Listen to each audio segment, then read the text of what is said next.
মুখ্যমন্ত্ৰীয়ে আচলতে আমি জানিব কৈছোঁ, তেওঁ যে কৈছিলে যে তেওঁ নৰ্থ ইষ্ট ফেষ্টিভেলৰ লগত কোনো দূৰ দূৰলৈকে সম্পৰ্ক নাই। এতিয়া সম্পৰ্ক আছে বুলি দুখন পত্ৰ ওলালে। SIT গঠন হোৱাৰ আগত হত্যা বুলি ক'লে লাইভত আহি, SIT প্ৰতিবেদন নিদিয়াৰ আগত দুহাৰী বাৰে বাৰে কৈছে, দৃঢ়তাৰে কৈছে হত্যা হত্যা বুলি।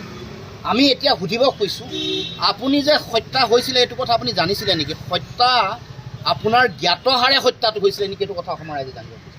কাৰণ তেওঁ নাই বুলি কোৱাৰ পিছত, সম্পৰ্ক নাই বুলি কোৱাৰ পিছত নৰ্থ ইষ্ট ফেষ্টিভেলৰ লগত তেওঁ সম্পৰ্ক ওলালে। হত্যা বুলি তেওঁ কৈ আছে।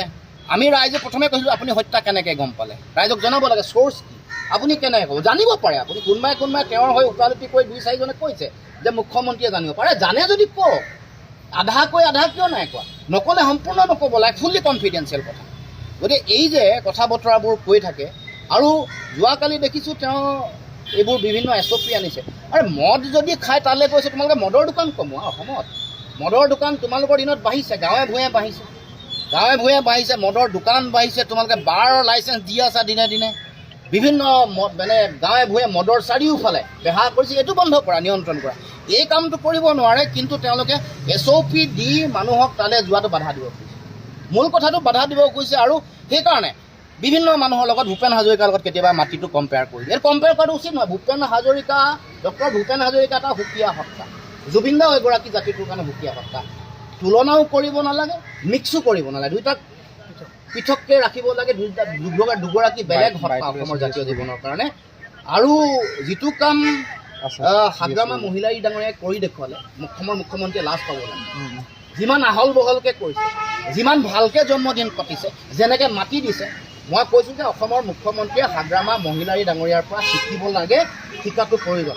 আমি আনুষ্ঠানিকভাৱে অসম জাতীয় পৰিষদে হাগ্ৰামা মহিলাৰী ডাঙৰীয়াক আমি অশেষ ধন্যবাদ জনাইছোঁ। লৈছে কালি প্ৰতিবেদন এখন লিক কৰি দিছে, ইণ্টাৰিম প্ৰতিবেদনখন লিক কৰি কৈছে শ্যামকানু মহন্ত, শেখৰজ্যোতি গোস্বামী, সিদ্ধাৰ্থ শৰ্মা এইসকল দায়ী।